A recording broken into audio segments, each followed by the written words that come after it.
నమస్తే, నేను జీవి సత్యనారాయణ. ఈ వీడియోలో ఇప్పుడు ఫస్ట్ క్వార్టర్ రిజల్ట్స్ స్టార్ట్ అయినాయి. మార్చి ఏదైతే అయిపోయిందో April, May, June, first quarter, July, August 15 వరకు వస్తాయి మనకి.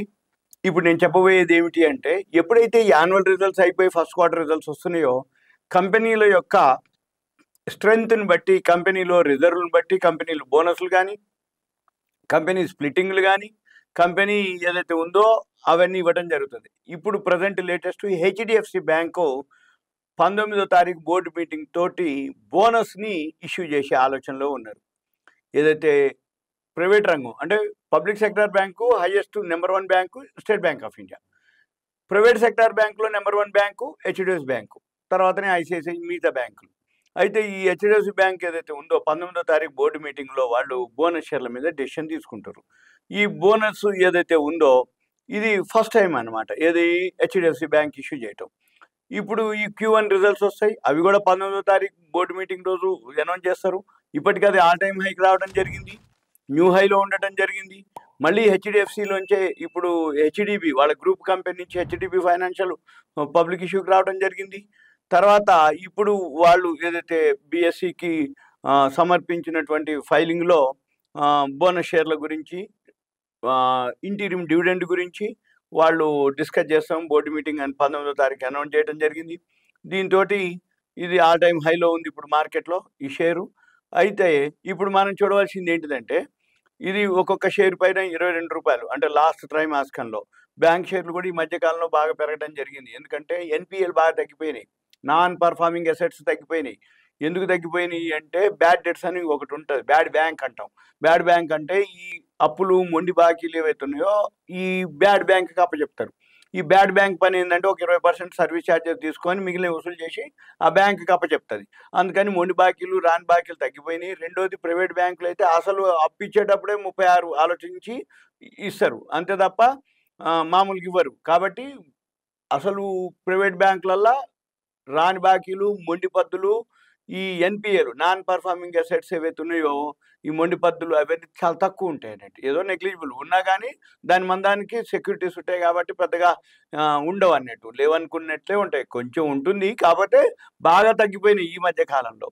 అయితే ఇప్పుడు ఏదైతే ఉందో దీంతో ఇక మనం ఏం చూడాలి, ఇప్పుడు మీరేం చేయాలంటే ఎవరైతే వీడియో చూస్తున్నారో మనీ కంట్రోల్ వెబ్సైట్లోకి వెళ్ళాలి. మనీ కంట్రోల్ వెబ్సైట్ ఒకటి ఓపెన్ చేసి ఈ మనీ కంట్రోల్ వెబ్సైట్లో మనము ఏ కంపెనీలు ఎప్పుడు బోనస్లు వస్తాయో చెక్ చేయాలి. moneycontrol.com వెబ్సైట్ ఓపెన్ చేసి మార్కెట్స్ అని ఒక వర్డ్ ఉంటుంది టైటిల్, మార్కెట్స్ క్లిక్ చేయాలి. మార్కెట్స్ క్లిక్ చేసి ఇక్కడ ఆల్ స్టాట్స్ అని ఉంటుంది కింద. నా కర్సర్ ఉంటుంది చూడండి, నా కర్సర్ ద్వారా మీరు ఫాలో అవ్వాలి. Markets, money control, markets, all stats. మీరు ఏం చేయాలి, వీలైతే ఒక పెన్ను నోట్బుక్ దగ్గర పెట్టుకోవాలి, వింటుండాలి, పెన్ను నోట్బుక్లో రాసుకోవాలి. Money control, markets, next all stats. All stats click చేయాలి. చేసిన తర్వాత పేజీ డౌన్ చేయాలి. ఇక్కడ పేజీ డౌన్ చేసిన తర్వాత రైట్ సైడు ఇక్కడ కార్పొరేట్ యాక్షన్ అని ఒక వర్డ్ ఉంది. కార్పొరేట్ యాక్షన్ మోర్ క్లిక్ చేయాలి. కార్పొరేట్ యాక్షన్ మోర్ క్లిక్ చేసినాక ఇక్కడ మళ్ళీ రైట్ సైడు అప్కమింగ్ ఈవెంట్స్లో రిజల్ట్స్ క్యాలెండర్ అని క్లిక్ చేయాలి. ఈ రిజల్ట్స్ క్యాలెండర్ క్లిక్ చేసినాక అప్పుడు ఇక్కడ మనకి ఏదైతే ఉందో ఈ రోజులు అనమాట, ఇక్కడ పక్కన ఇట్లా రిజల్ట్స్ క్యాలెండర్ అని వస్తుంటుంది. ఏ కంపెనీలు ఎప్పుడెప్పుడు బోర్డు మీటింగ్లు ఉన్నాయి అనేది ఇక్కడ మనం చూడొచ్చు. మళ్ళీ మనం ఏం చేయాలి, ఈ రిజల్ట్స్ క్యాలెండర్ తర్వాత ఇక్కడే మనకి కార్పొరేట్ క్యాలెండర్ అని ఇంకోటి ఉంటుంది. ఇవన్నీ చూడాలి మీరు. ఈ కార్పొరేట్ క్యాలెండర్ కనుక క్లిక్ చేస్తే మనకి అప్కమింగ్ ఈవెంట్స్ అనమాట, కార్పొరేట్ అంటే న్యూస్ ఉంటుంది. ఇంకోటి ఈ పైనే ఈ కార్పొరేట్ క్యాలెండర్ ఇవి ఒకటి క్లిక్ చేసి చూడాలి. మనం చూస్తే ఏ రోజు ఏమేమి ఉన్నాయి మనకి తెలుస్తుంది. ఈ తెలవడం వల్ల ఏం జరుగుద్ది, మనకి ఇన్ఫర్మేషన్ అనమాట. అంటే ఇప్పుడు ఆ కంపెనీ ఏదైతే ఉందో బోర్డు మీటింగ్ ఉంది అనుకోండి, బోనస్ ఉందా లేదా అనేది మనకు తెలుస్తుంది. మనం ఏం చేయాలి, ఇక్కడ ఈవెంట్ కూడా ఉంటుంది. ఇప్పుడు ఓన్లీ ప్రైసెస్ ఉంటాయి. ఇప్పుడు మనం డైలీ ఉంటే ఈరోజు ఏమేమి షేర్లు పెరిగినాయి ఇవన్నీ ఉంటాయి అనమాట. డేట్ చేసుకోవచ్చు, ఫిక్స్ చేసుకోవచ్చు. లేదు అనుకుంటే ఇక్కడ మనం సెలెక్ట్ చేసి ఇక్కడ ఉదాహరణకి కంపెనీ పేరు కొట్టినాం అనుకోండి, హెచ్డిఎఫ్సి బ్యాంక్ అని ఎంటర్ చేసినాం అనుకోండి, హెచ్డిఎఫ్సి బ్యాంక్ క్లిక్ చేయాలి. క్లిక్ చేసి ఇక్కడ చూపించేస్తుంది 19 జూలై కంపెనీ హెచ్డిఎఫ్సి బ్యాంక్ ఇక్కడ టైం కొన్ని ఉంటాయి. ఇక్కడ మీకు ఎన్‌ఏ చూపిస్తుంది. కొన్ని మార్కెట్ అవర్స్ అయిపోయినాక టైం ఉంటది.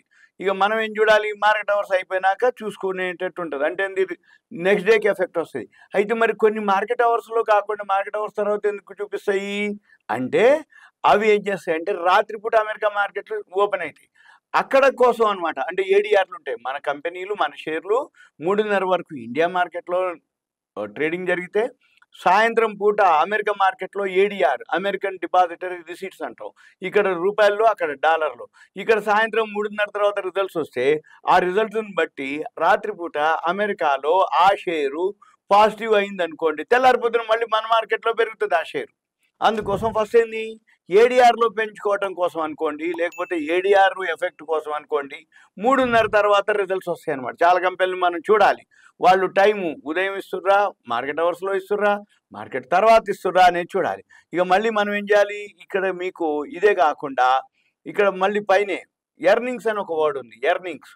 ఎర్నింగ్స్ అంటే ఏంటిది అంటే ఏ ఈ మనీ కంట్రోల్‌లో ఉదాహరణకి ఇక్కడ 4784 కంపెనీలు ఉన్నాయి. ఏది? రిజల్ట్స్ కోసం. ఇప్పటి వరకు మనం వీడియో చేసే టైంకి 88 కంపెనీలు రిజల్ట్స్ వచ్చినాయి. ఇలా రోజు అప్డేట్ అవుతాయి. అప్ టు 4784 కంపెనీలు మొత్తం ఎప్పుడైపోతాయి? ఆగస్టు 15కి అయిపోతాయి. ఏది? రిజల్ట్స్ అన్నీ. ఇక మనం ఏం చేయాలి? ఇప్పుడు 88 కంపెనీల్లో 46 పాజిటివ్, 42 నెగిటివ్. ఈ 88 కంపెనీల్లో 46, 42 4784 కంపెనీలు స్కాన్ చేసి, స్క్రీనర్ చేసి ఓ ఫార్ములా ఉంటది. ఆ ఫార్ములా చూసుకొని మనం ఏం చేయాలి? దాన్ని మనము ఏ కంపెనీలు ఫస్ట్ క్వార్టర్‌లో రిజల్ట్స్ బాగొచ్చినాయి, ఏ కంపెనీలు రిజల్ట్స్ బాగలేవు, ఏ కంపెనీలకి రాబోయే రోజుల్లో ఎలా ఉండబోతుందనేది మనం గెస్ చేసి, ఆ షేర్‌లని మనము బై చేయాలి. ఇక మళ్ళీ మనం ఏం చేయాలి ఇప్పుడు? ఏవైతే ఉన్నాయో ఇక్కడ కార్పొరేట్ క్యాలెండర్ ఉంది. ఇక్కడ ఆహ్, ఈ ఈ బోనస్ క్యాలిక్యులేటరు ఇక్కడ మనం ఇవన్నీ చూడాలి మనం. ఇవన్నీ మీరు ఏం చేయాలి? సింపుల్‌గా ఇక్కడ బోనస్ అని వర్డ్ ఉంది.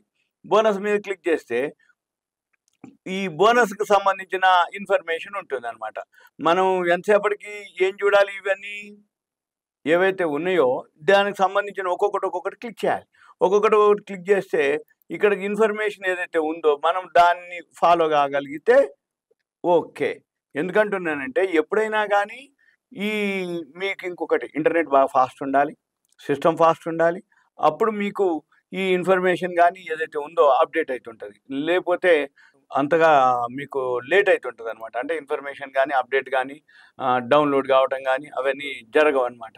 అయితే మనం ఏం చూడాలి? ప్రతి ఫీచర్‌ని గనక అబ్జర్వ్ చేయగలిగితే మనము చూడాలి. అయితే ఇక్కడ మనం ఏవైతే బోనస్‌కి సంబంధించి గానీ, ఇక్కడ కార్పొరేట్ యాక్షన్ ఉంటుంది. ఈ కార్పొరేట్ యాక్షన్‌లోనే ఇక్కడ మనకి బోనస్ మళ్ళీ సెపరేట్‌గా ఉంటుంది. మోర్ ఉంటుంది ఇక్కడ. మోర్ గనక క్లిక్ చేస్తే ఈ బోనస్‌కి సంబంధించిన ఏవైతే కంపెనీలు ఉన్నాయో ఇవన్నీ ఇక్కడ ఉంటుందన్నమాట. ఇప్పుడు అశోక్ లేలాండ్ ఉంది 1:1 బోనస్. అది ఎప్పుడుంది? ఎక్స్ డేట్ 16/7 ఈరోజు అయిపోయింది. మదర్సన్ సుమి 18/7 ఇప్పుడు ఈ వీడియో గనక మీరు అప్డేట్ గనక చూస్తే మదర్సన్ సుమి 2కు 1:2 ఉంది ఇక్కడ. అంటే 2కు ఒక షేరు బోనస్ వస్తుంది. అవి 18/7 అంటే 17వ తారీఖు కొనుక్కున్నా కూడా ఓకే. 18వ తారీఖు అనుకుంటే మాత్రం రాదు. 18వ తారీఖు నాడుకి ఎక్స్ అయిపోద్ది. ధర కూడా తగ్గిపోద్ది. మదర్సన్ సుమి 154 ఉంది ఇప్పుడు వీడియో రికార్డింగ్ చేసే టైంకి. 2 షేర్లకు ఒక షేరు. అంటే రూ. 300 పెడితే మీకెన్నొస్తాయి? 2 షేర్‌లొస్తాయి కొనుక్కుంటే. కానీ 3 షేర్‌లొస్తాయి జమ అయిద్ది. ఇంకో ఒక షేర్ ఎక్కువ వస్తుంది కాబట్టి. 2కు 1 వస్తుంది. 3 షేర్లు అయితాయి కాబట్టి రూ. 308 పెడితే 3 షేర్లు అయితాయి. అప్పుడు అది రూ. 100 చిల్లర అయితుంది ఆ షేర్. ఆ ప్రోరేటాలోనే తగ్గుద్ది. మళ్ళీ కొన్నాళ్ళకి పెరుగుతుంది. ఇలా మనం ఒక్కొక్కటి చూసుకోవాలి.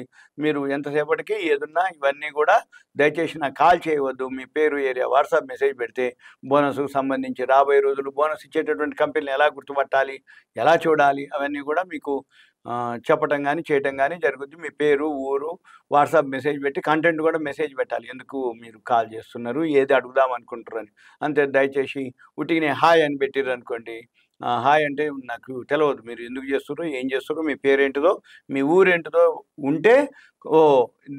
దీనికోసం అడుగుతుండు అనేది ఉంటుంది. అంతే తప్ప హాయ్ అని పెడితే అన్‌నోన్ నంబర్ కిందనే ఉంటుంది. ఓకే. Thank you.